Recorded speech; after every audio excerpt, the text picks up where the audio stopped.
Greetings, comic friends. Wait, do do you hear that? It's the sound of fans not blowing. Hey, for now, not forever. I have a bit of a reprieve from fans blowing uh, to dry floors, walls, ceilings due to recent water damage I've had. I expect it to restart tomorrow, but for now, I've gotten a break. So I will be able to sneak in a TGIW this week, which I'm sure nobody noticed was not around. But I'm going to do it anyway. All right, so I missed the last two because of said fans. I'm going to be honest with you. The weeks were big. They were, and this week is no exception. It's a pretty good week. There were, man, let me see, let me organize these. 3 Spider-Man minis. 4 if you count Dark Weeb, which it's Dark Web X-Men, but I'm getting it because it's basically a Spider-Man book. So if you count that, there were a total of 4 Spider-Man non-ongoing series. That's rough. And they're good. I enjoy reading them, but it's a lot. And it's been that way for the past few weeks. It's always something. So this week I have a total of, so that's 4, 5, 6, 7, 8, 9, 10, 11, 12, 13, 14 books. So yeah, it's from subscriptions. We'll get into other stuff in a little bit, but it's, you know, when I was having troubles before with large weeks that were too large, I was like, and I'm not enjoying all of these. I need to cut them. The problem I'm having now is that I'm back up to numbers higher than I want, but I'm also enjoying all of them. Makes it really, really hard to figure out what to do. But I'm not living on the streets yet, so we'll keep going. If it starts to become a real problem, then we'll definitely have to make those choices. But I don't see anything that's really cuttable here. I mean, everything's cuttable, but you know what I mean. But we'll start with the aforementioned Spider-Man books. Dark Web X-Men number 3. And I picked this up because I was going sort of all in on Dark Web, and I'm not regretting that decision. There are definitely problems with Dark Web. I like the premise. I do actually like the premise. It makes sense. And some of the books out of here have been really, really good. The X-Men title has been fine. This one, I have read all these. This one, we're definitely starting to see it come to a resolution. I'll say that without giving anything away. But things are definitely starting to wrap up. I'll also say last week's Amazing Spider-Man was fantastic. It was funny. It was fun. It was just really, really great. It was pretty much everything I love about Spider-Man. It really captured that essence. It was great. The tie's been good. I've liked the Miss Marvel tie-in was really good. There was a lot to unpack there, but it's made me more interested in Miss Marvel as a character, the Kamala Khan Miss Marvel. That's been good, but it's an integral part of the story, so I'm glad that I picked it up. And it's also good. Most importantly, it's good. But this issue has shown that the the X-Men side of Dark Web has been an important part of the story. Spider-Man: The Lost Hunt #3. So this was sort of advertised as like the unknown origin of Kraven, and I think there's only one issue left. Maybe there's two. I haven't really seen that yet. There's definitely callbacks to Kraven and some people from the past around Kraven, but I haven't seen sort of like the origins of Kraven that it was advertised to be. But it's not over. But it's been good. Deadly Neighborhood Spider-Man #4. I think this is the second to last issue. It's been really good. It's wrapped up in Native American lore, which I'm finding very interesting. They're telling some stories, which I assume are from actual Native American lore that kind of fit into the story that's going on here. It's beautifully drawn. The story is intriguing in that extra bit of culture that's in there. I really appreciate, and I think it's good to see. Peter Parker and Miles Morales, Spider-Man Double Trouble.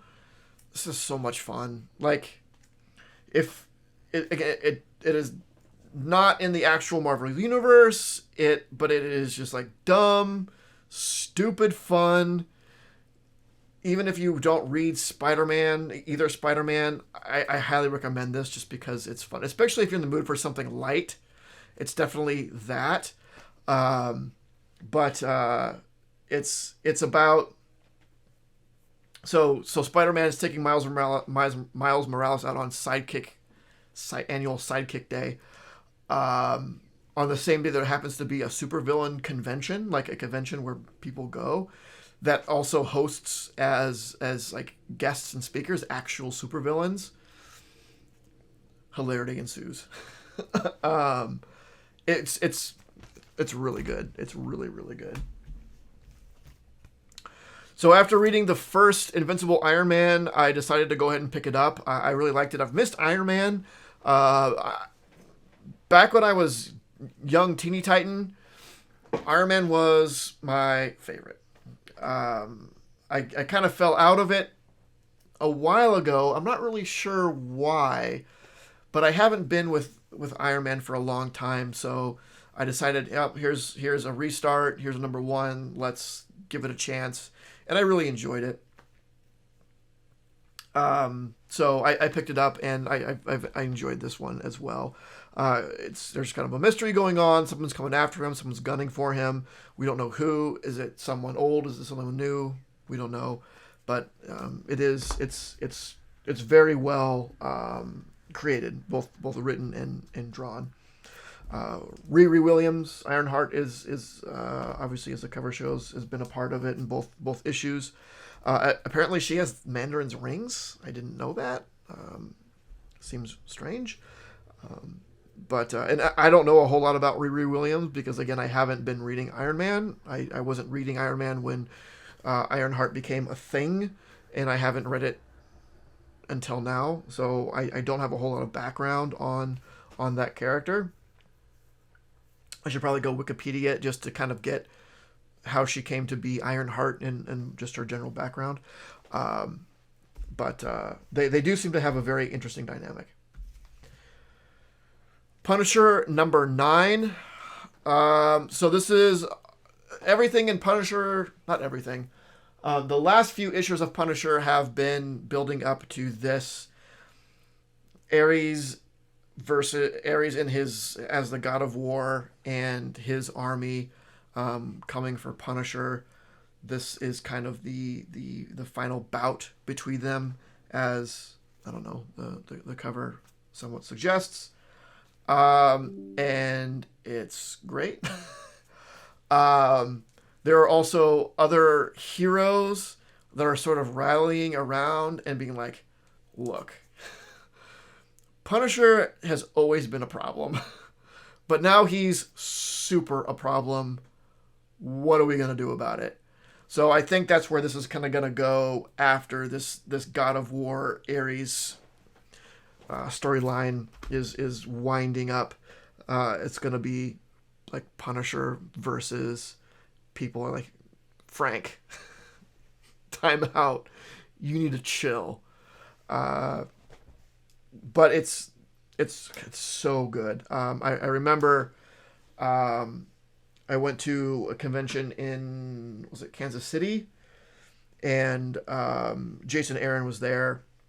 It probably would have been about 9 months ago because I think only the first issue of his issue has been out, and I was like, man, I read that first issue, and it's one of those um, change ups to a character that isn't going to ruin it like long term. Not like other creators who shall not be named seem to want to shake up characters and essentially destroy them, in my opinion. Um, this Punisher thing is like, you can see him, like, this is a really good story of him joining the Hand and being the will of the beast, or whatever they call him. But it's not forever, right? It's a good story, it's a good idea, it'll take place, but it's not going to irreparably damage the Punisher forever, right? At some point, the Punisher's gonna be like, the Punisher and the Hand are gonna have issues with each other at some point, right? And he can go back to just being the Punisher that we know and love. Not that I don't love this Punisher, but it's one of those stories that kind of shakes up the status quo of the character without doing long-term damage to him. It's great. This I wasn't expecting this week, but was super excited for it because I've been loving this series of miniseries, and that is Maniac of New York, Don't Call It a Comeback, #1, which is great. This, if you've been reading Maniac of New York, this is very, very important that you continue reading this, because this is very obviously giving some, it's, how to put it, it's not answering questions, but it's asking new questions that is adding to the lore of like, oh, I think I might see what's going on here. I don't know if this series is going to totally answer those questions, but it's kind of giving you an idea of what maybe the Maniac is. Maybe? I don't know how to put... I don't want to give anything away if you are reading it. But I highly suggest this. If you have any interest whatsoever in slasher movies or that sort of horror, no matter the medium, it's very, very good. It's by Elliot Kalan. I've never heard of them, but it's great. It's super great. Deadpool #3 is also been Deadpool's also been fantastic. This first story arc in the new run, he has been given part of the Carnage symbiote, which it's been done in a What If, and I haven't read that. It's super hard to find What If. It's probably on Marvel Unlimited. I have no reason not to have read it, but he's given a part of a Carnage symbiote, and it brings up a good point of Deadpool, who has like this super healing factor that can fight off things, supposedly symbiotes as well. How does that work? What's going to happen? Especially if it's just a part of a symbiote. It's not like a full symbiote. And it's a lot of fun. And there ends up being a dynamic between, a very fun dynamic between Wade and this partial Carnage symbiote that really comes through in this issue. It's Deadpool, right? It's what you'd hope and expect from Deadpool, and it's great. Alien #5.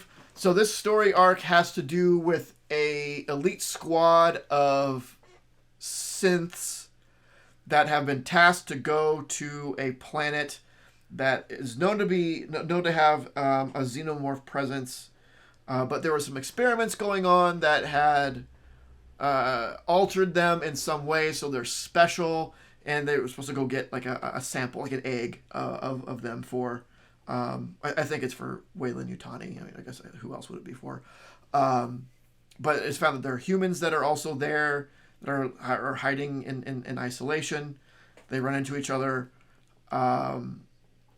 and conflict ensues. It's a good alien story. All of these Marvel aliens, I think, have been great alien stories. I like the format of we're getting these 6-issue arcs. Each one is independent of each other. It's very similar to how the Dark Horse series were, where they're all just these independent sort of stories. But I've enjoyed all of them so far. The last time we saw this was probably number 3, and I gave it very, very high praise. Then I will continue to give it high praise. Namor the Submariner Conquered Shores, number 4. This is awesome. It is so, so good. I don't care if you don't like Submariner or whatever. If you have any interest in what-if stories or possible alternate futures, this is very, very good. If you have any interest in Submariner, then you definitely need to be reading this. It is so, so good. To see like this aged Namor who is very reflective of his past and the mistakes that he's made, and knows why those mistakes were made, and to also see that he's still vulnerable to making those same mistakes again. Just for the character dissection of Namor, this is great. But in addition to that, the story is also very, very good. So I highly, highly recommend this, essentially for anyone who might be watching this. It's so, so good. Let's see. Let's lump these two together. So we have Teenage Mutant Ninja Turtles and Armageddon Game, number 136 and number 4 respectively. I lump them together because it's the same. It's all Armageddon Game. I think it says, like in Armageddon, I think I read Armageddon Game first, and they're like, this happens at the same time as TMNT 136. So it's Armageddon Game is good. It is probably going on for a little longer than it needs to, and I've probably mentioned this before. The overall story, I don't know. It's not my favorite. The individual issues and scenes and sub stories that are coming out of it, I enjoy. But I think the overarching story is kind of getting lost in that, probably because it's so big, right? Because you have the main series, the mini-series, there have been one-shots, there was preludes, all of that stuff, where I'm feeling the overarching story is kind of lost in all of it. And because it's kind of split up this way, like, right, there's Leo is off with Shredder doing their thing, and Raph is off with Old Hob doing their thing. Donnie is back at in the sewer doing his thing, where it all feels kind of like separate stories. And each of those is interesting, but they're not really all coming together, in my opinion. You kind of have to. It's like the overall story is just a reason for these other things to be going on. There's a lot of interesting things going on, but the overall story is getting lost.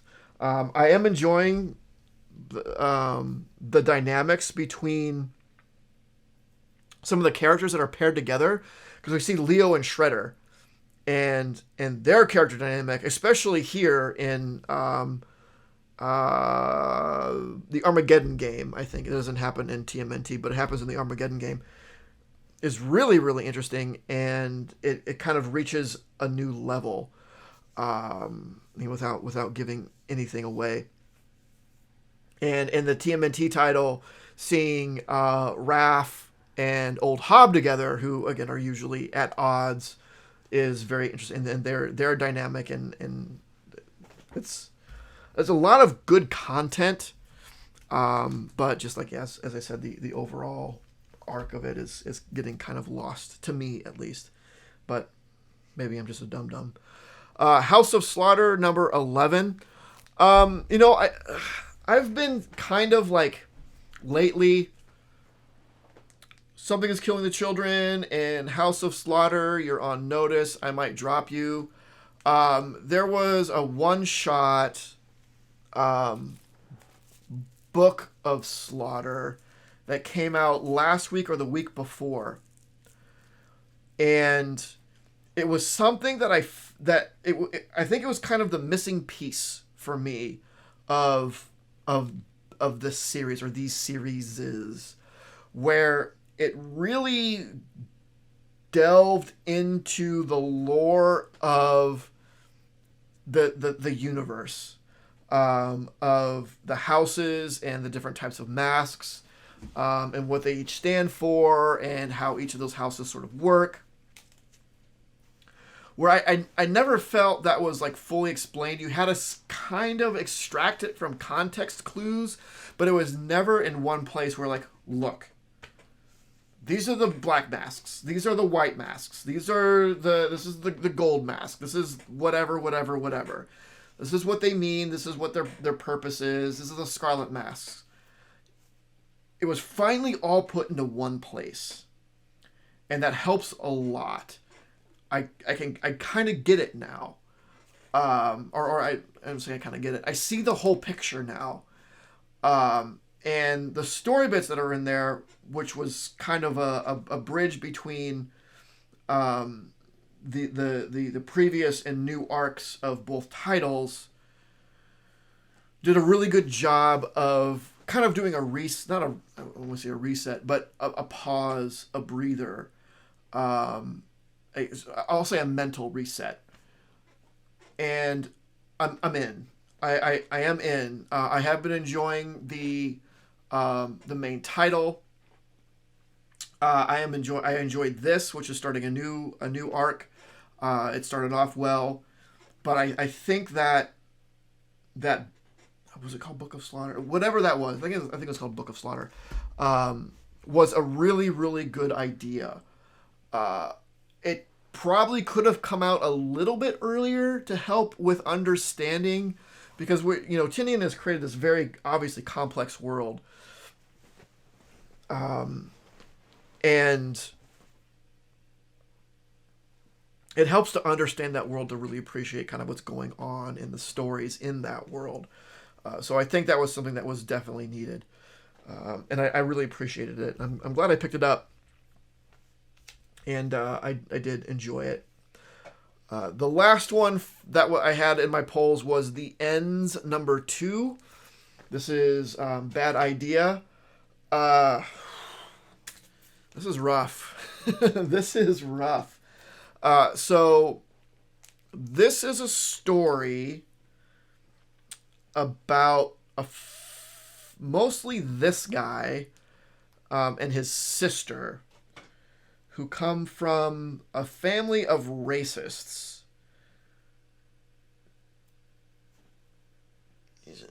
Yeah. He is full-on skinhead neo-Nazi. His dad, I think, is kind of like a racist in denial. It's very, very strange. He condemns his son for his actions, but I don't think he understands that his son is a product of himself. So it's kind of a strange dynamic between them. But anyway, the main-ish character, the skinhead neo-Nazi sister, who is also fairly racist, but not quite as racist. It's hard to explain without reading it. But she starts dating someone who is Mexican, and he finds out and is not happy. He is also sort of like a big thing on these like internet message boards for a neo-Nazi group, and kind of bolsters them. And in this second issue, they all kind of congregate, where he's like rallying the troops, quote unquote, rallying the troops. But it seems that his real agenda is to seek out his sister and her boyfriend and do them harm. But yeah, it's like, it's rough stuff in there, and just like, it's just, and there's a lot of like World War II vets. There are kind of like side stories going on here, which I assume they're all kind of gonna congregate at some point. But it's just it's rough, right? It's hard to believe that there are actually people like this in this day and age. It's just one of those reminders that in my area, and given me being a white male, I don't see it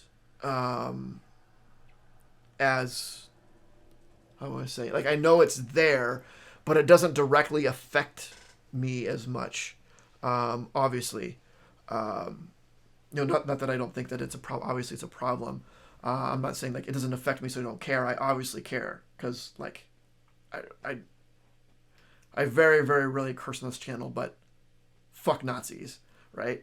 But I recognize I am in a place of privilege where the actions of these don't affect me personally directly. I hate how it affects society and others that it does affect. But it's one of those reminders that, oh God, because it's easy to forget, right? When you don't see it on a day-to-day basis, which I don't, to see those reminders of like, God, there are people out here like this. How does this happen? How can this be? But then again, I do like, get some news of stuff that's going on in politics and whatnot, and those are reminders as well. But to read about like a story, getting in the head of this kind of person, it's I don't know. It's I don't have anything else to say about it. It's sad. So that's everything for what was on my polls. I did pick up a couple of extra things, nothing major. I poked around the used area of one of my shops, and I saw this. I'd never heard of it, but I saw Jodorowsky, so I was immediately intrigued. So Shadowman Killer, Heartless Hero. Apparently it is a series of maybe 3. This says coming soon, volume 2, volume 3. I don't know if those actually came out or if they're out yet. I just didn't even look in to see when this was published. But I just saw Jodorowsky. I flipped through it like, oh, yep, the art's great. This came out in 2015, so I assume the others are out if they were in fact published. I haven't read it yet, so I'll read through it. It's slim. It's probably maybe a couple comics worth of content. Maybe like 50 pages. But this shop, whenever they have they bring in used stuff, they sell it for half of MSRP, so it was cheap. Definitely worth picking up. And if it's good, I'll look at the possibility of tracking down the other 2 volumes. So I picked that up. The other thing that I did, and this was tough. I was pretty torn on this, but I decided to do it. I picked up Hulk 11. So I dropped Hulk because it was awful due to, as you know, my issue with Donny Cates. The Spaceship Hulk thing was absolutely horrible. He has been removed from the book mid-arc, which goes to tell you something. And Ryan Ottley, who was previously doing the art, is now doing the art and writing. So it seems like he was brought in as the writer to hopefully redeem things.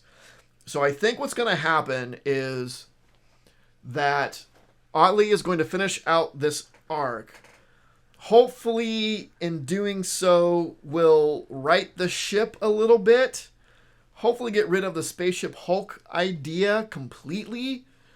And I'm not a big fan of retcons, but if a retcon has to happen, fine. I'm okay with that in these sorts of cases. But I appreciated Marvel seeing like, look, Cates, you gotta go.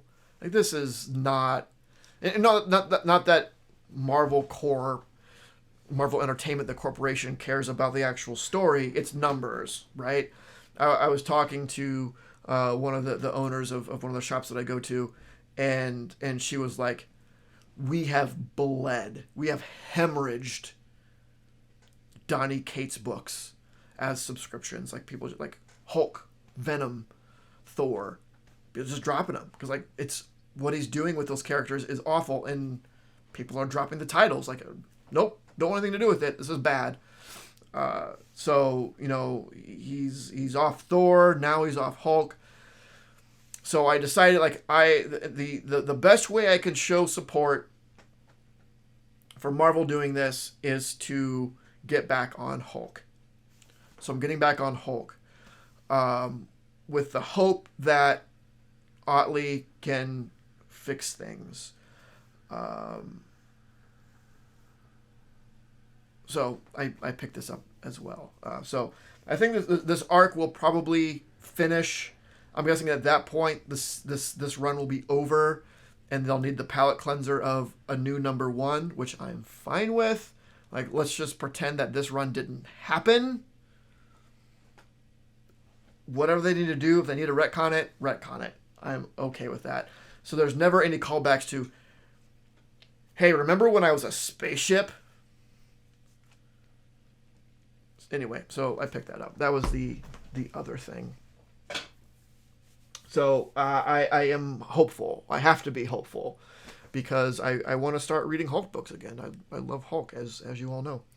But that is it. That is all of the stuff. I'm glad I was able to squeeze in a TGIW between all of the craziness that's been going on here at the house. So I appreciate your understanding and support through all this. So let me know your thoughts on all of it. Like, comment, subscribe, all that. And of course, don't forget to make yours Titan. This video was brought to you by Titan Comic Pressing. Follow us on Facebook and Instagram at Titan Comic Pressing LLC.